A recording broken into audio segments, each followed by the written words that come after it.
Hello everyone. Long time no see. We haven't been able to post much lately other than our usual monthly blooms, but I found something so weird in this orchid spot I had to film it to share with you guys. At first I thought it was a bit of sphagnum moss that sprouted. That sometimes can happen, but it just looked odd. So I took it out of the outer pot, and are those branches?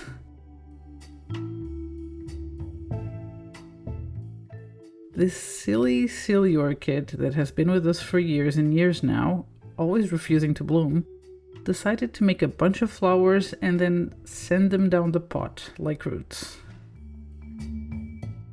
We are definitely going to be repotting this one today, but before we get started, don't forget to like the video and subscribe to the channel. So let's see if we can repot this one easily. Maybe even salvage some of the flowers. It is the second orchid this month that does this to us, if you can believe it. But the other one was way easier to pull up the flower spikes.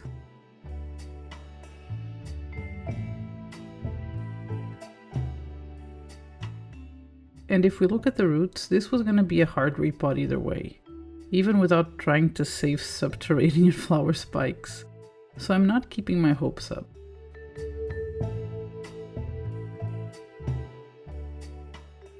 I usually write on the tag the date of the repots, but whatever pen I used the last time was definitely not as waterproof, because the date is completely gone. Fortunately, I keep digital files of all the orchids, and this orchid was last repotted in 2023. Definitely due for a repot. I can't even begin to think of everything I'm gonna have to repot this spring. As you can see, the roots go in and out of the pot in several points, so there's no way to do this without damaging them.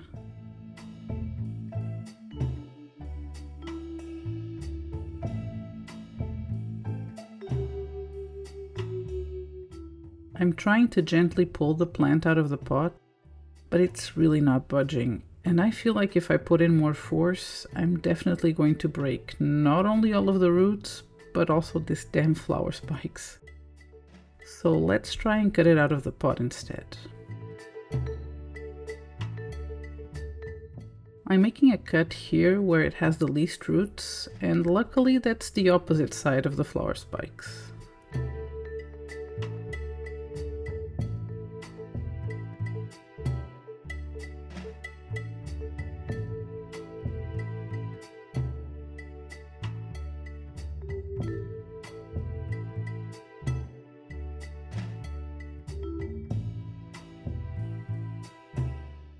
And that turned out to be easier than I was expecting. I should have known those weren't sphagnum moss. I didn't even use any sphagnum for this orchid.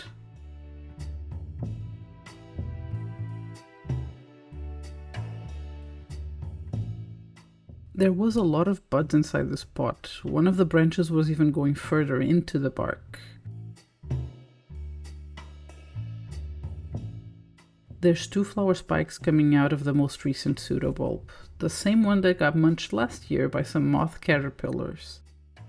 It was the biggest betrayal ever, because I just love moths. I guess that's what this orchid needed to finally bloom, some good chomping. These spikes don't really seem flexible enough to pull up, so I'm procrastinating and removing all the bark first.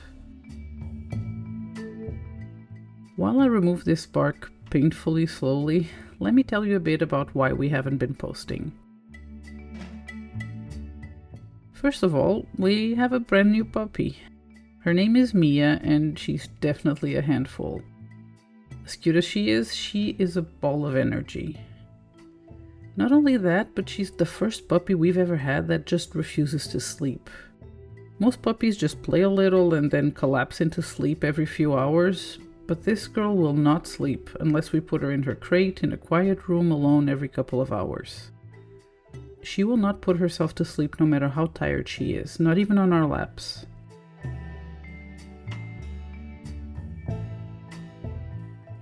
We've also been taking care of our house.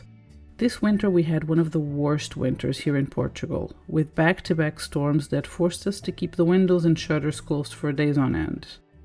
And what comes with a closed space near the coast in the winter? A lot of mold. So we have been slowly deep cleaning the entire house. It was actually while giving the orchids and their space a little spring cleaning that we found this oddity. Because other than watering, we really haven't been paying attention to the orchids much. As a lot of you probably know, everything is twice as hard when you have a chronic illness, so life has been very overwhelming lately.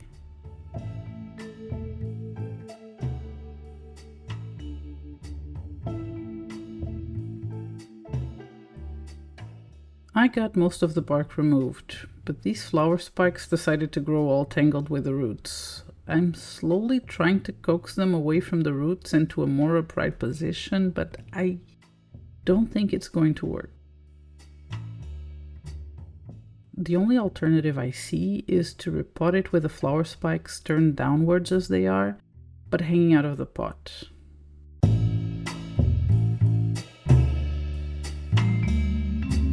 That would mean leaving this newest growth at the edge of the pot, and in need of being repotted again when a new pseudobulb grows, but I've waited so long to see this one flower, I think I'm okay with trying it like this.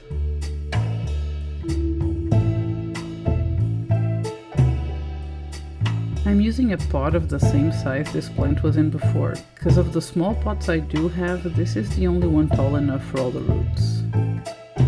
Even then, I'm having to press down on the orchid to keep it tidy in the pot.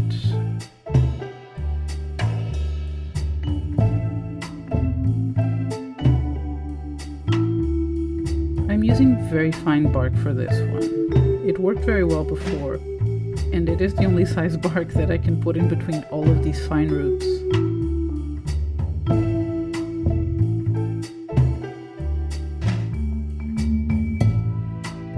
I had to struggle a bit to get the bark behind those flower spikes, but in the end, I'm really happy with the results. It doesn't sit on an outer pot the best, but I do like to soak the fresh bark after a repot, so it's gonna stay like this for now. I'll keep you updated on how it does and if the flower spikes survive. Meanwhile, we were planning on doing a collection update after the spring cleaning.